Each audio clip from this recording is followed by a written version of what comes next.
लोकसभा चुनाव से पहले संसद के आखिरी सेशन में भाषण प्रधानमंत्री मोदी के पास आखिरी मौका था कि वो अपनी भाषण दे, अपनी बड़ाई करने और कांग्रेस पर बरसने का भी ये आखिरी मौका था।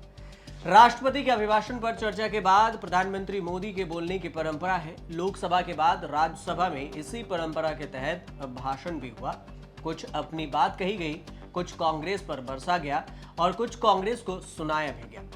इसी सबके बीच में फिर से जिक्र आया एलआईसी के शेयर का। प्रधानमंत्री मोदी ने एलआईसी को लेकर क्या कुछ कहा है, वो बयान सुनिए। एलआईसी क्या क्या चलाया। आदरणीय सभापति जी, मैं सीना तान करके सुनाना चाहता हूं, आंखें ऊंची करके सुनाना चाहता हूं। आज एलआईसी के शेयर रिकॉर्ड स्तर पर ट्रेड हो रहे। भारतीय जीवन बीमा निगम यानी कि एलआईसी देश की सबसे बड़ी बीमा कंपनी है। माना जाता है कि एक बार एलआईसी में पैसा लगा दिया तो डूबेगा नहीं।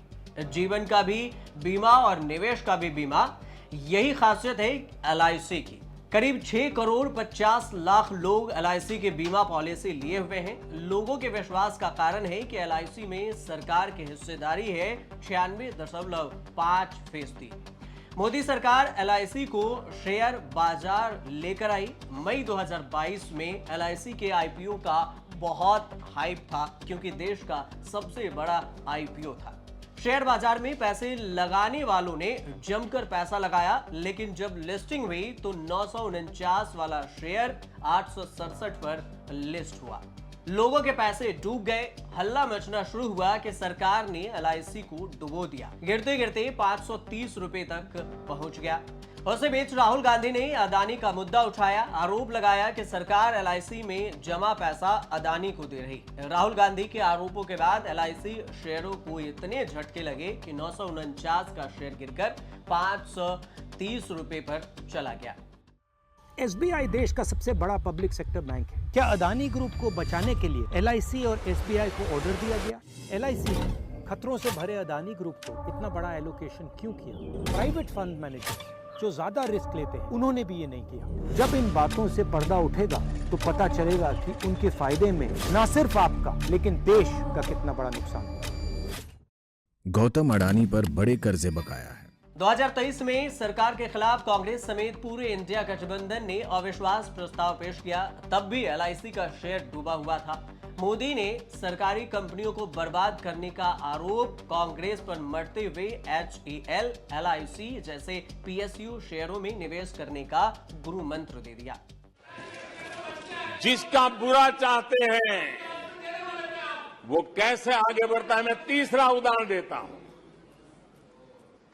आप जानते हैं एलआईसी के लिए क्या क्या कहा गया था? एलआईसी बर्बाद हो गई, गरीबों के पैसे डूब रहे हैं, गरीब कहां जाएगा, बेचारे ने बड़ी मेहनत से एलआईसी में पैसा डाला है। क्या कहें, जितनी उनकी कल्पना शक्ति थी, जितने उनके दरबारियों ने कागज पकड़ा दिए थे, सारे बोल लेते थे वो, सारे बोल लेते थे। लेकिन आज एलआईसी लगातार मजबूत हो रही है। शेयर मार्केट में रुचि रखने वाले को भी ये गुरु मंत्र है कि जो सरकारी कंपनियों को ये लोग गाली देना, आप उसमें दांव लगा दीजिए साहब, अच्छा ही होने वाला है।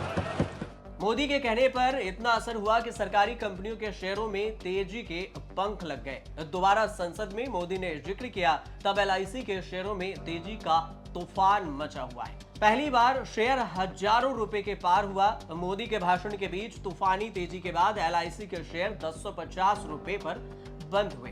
तभी तो मोदी ने संसद में कहा, सीना तान कर बताना चाहता हूं कि एलआईसी के शेयर रिकॉर्ड स्तर पर ट्रेंड हो रहे हैं।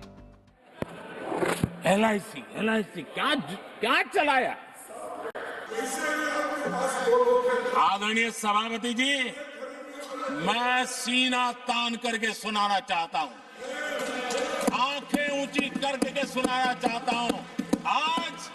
आज एलआईसी के शेयर रिकॉर्ड स्तर पर ट्रेड हो रहे हैं। राहुल गांधी समेत पूरा विपक्ष मोदी सरकार पर सरकारी कंपनियों को बेचने या मित्रों को देने का आरोप लगाता है। मोदी ने संसद में डेटा दिया कि 2014 में 234 पीएसयू होते थे, अब 254 हो गए हैं। पिछले 10 साल में पीएसयू ने करीब 2,50,000 करोड़ का मुनाफा कमा कर दिया है। 2014 में पीएसयू का मार्केट कैप 9.5 लाख करोड़ रुपए था, जो कि 10 साल में बढ़कर 17 लाख करोड़ हो गया। एलआईसी ही नहीं, मोदी ने बीएसएनएल, एमटीएनएल, एचएएल समेत सरकारी कंपनियों का जिक्र करते हुए शेयरों में नए पंख लगा दिए। पिछले 6 महीने में सरकारी कंपनियों के धीमी रफ्तार वाले शेयर तूफानी चाल से चल रहे हैं। जिन्होंने पैसे लगाए वो अब पैसे बना रहे हैं। आप देखते रहिए न्यूज़।